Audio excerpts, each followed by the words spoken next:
Eco Money on Money FM 89.3. Where are you sitting right now? Well, if you aren't in your car or on some mode of transportation, the chances are that you're in a building. We spend roughly 80% of our lives indoors.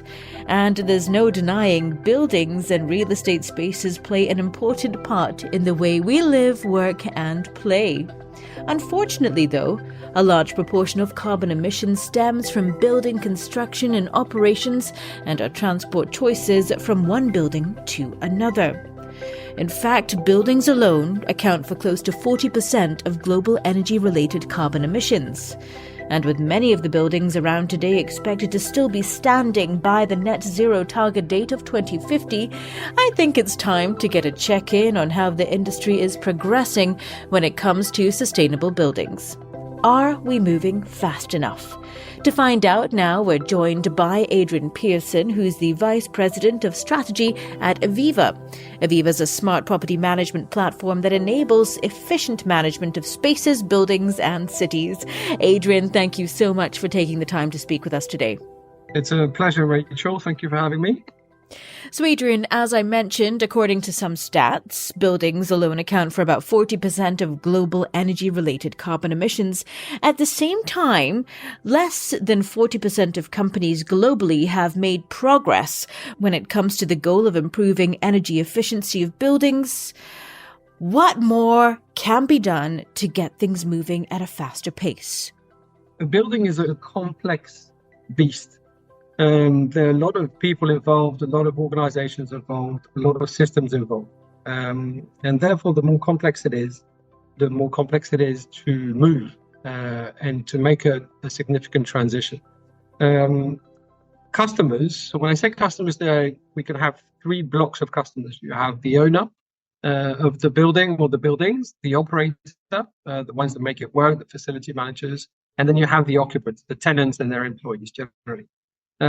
Each of these companies now are being pressed to do ESG reporting, to be sustainable, to be low carbon, but it's not essentially their core business to do that. And it's up to us providers such as iviva to help them and to really take them on that journey. So they don't really know where to start, and it's not really up to them to do that. It's really up to us to say, right, let's start small. And I think that's the key.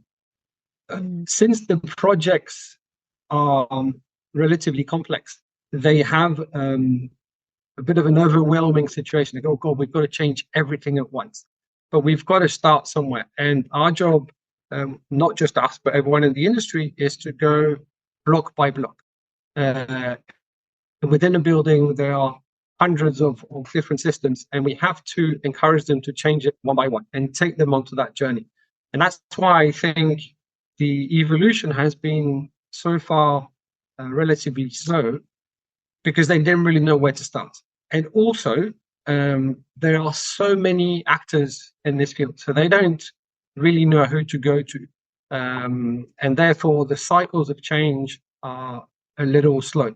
But now we can see through the COP28, through all the initiatives of governments like Singapore, they're not just putting pressure, but they're actually helping these organizations to change more easily. So it's getting there, but it has been a bit slow.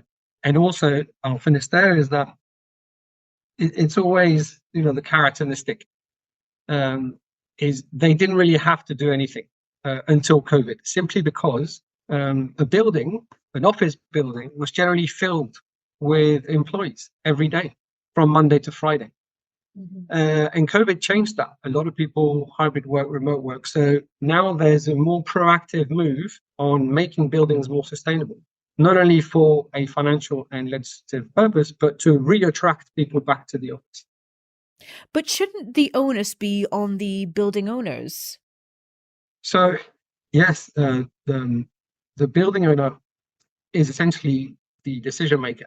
About 80% of the buildings that are standing today will still be standing in 2050, when we all, throughout the world, have to be net zero. And we're probably maybe let's say 5% at most throughout the world net zero buildings. There are very few in the world.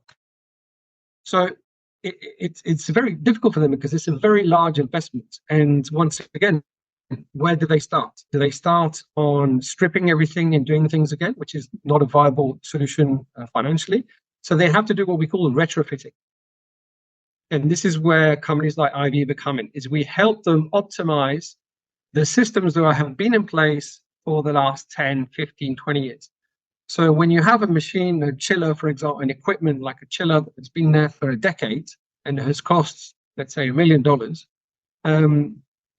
the objective is really to extend the life of that equipment. And when you have tens, if not hundreds of equipment, then it's a real strategy to get everything along and to get the right company to help them optimize each piece of equipment.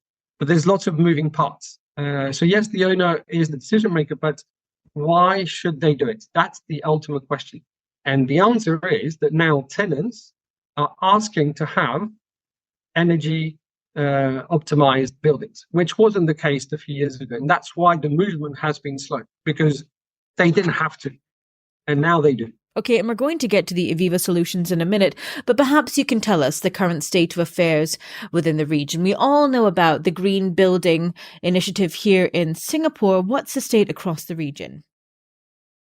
The region is very much like all the other regions.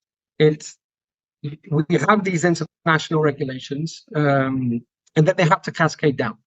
They have to cascade down at the national levels. So if we look at Singapore, focus on Singapore first before going into the region. If we take APAC as a region, Singapore is probably by far the most advanced in terms of legislation and supporting bodies. So the BCA, Building Construction Authority, there's a Singapore Green Building Council, there's Enterprise Singapore, there's SG. Lots of entities that help organizations move towards a greener building or greener built environment.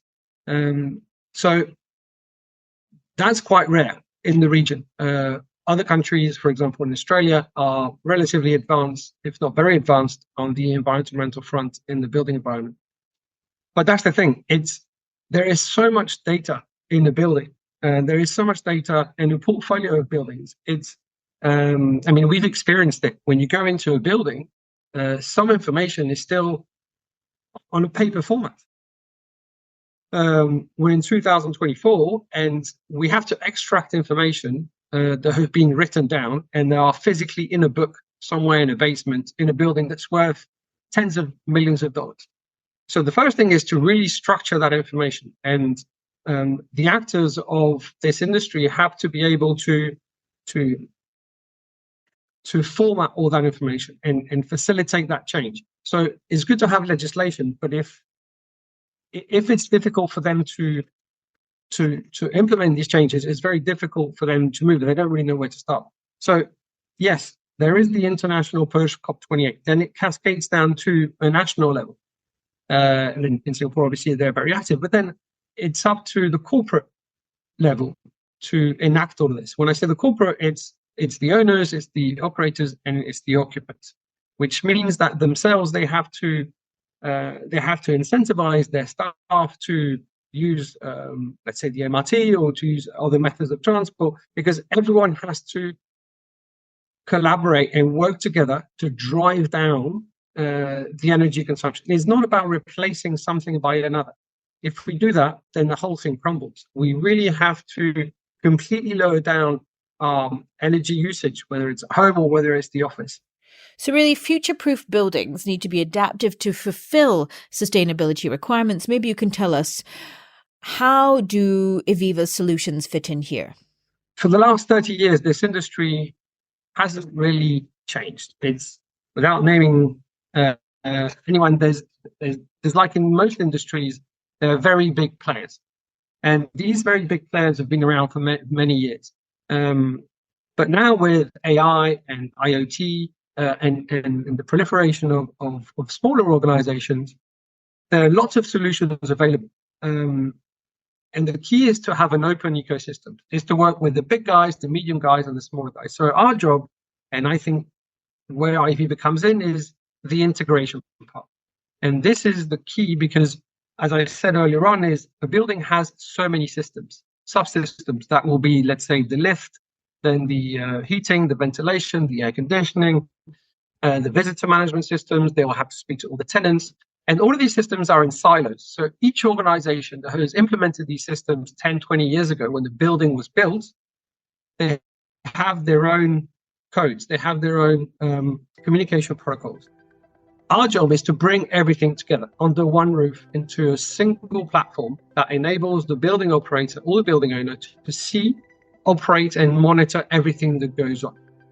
And that is done through what we call a digital twin, which is a digital replica of the building. When you see, for example, a computer games, you have these platform games, and you can move around in a virtual world.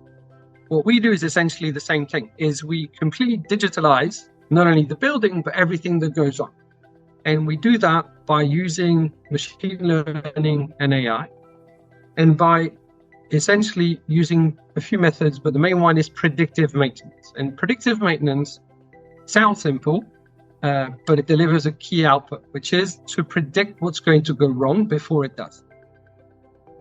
That alone enables all the people that are involved in a process to go, okay, this is going to break down in 3 weeks.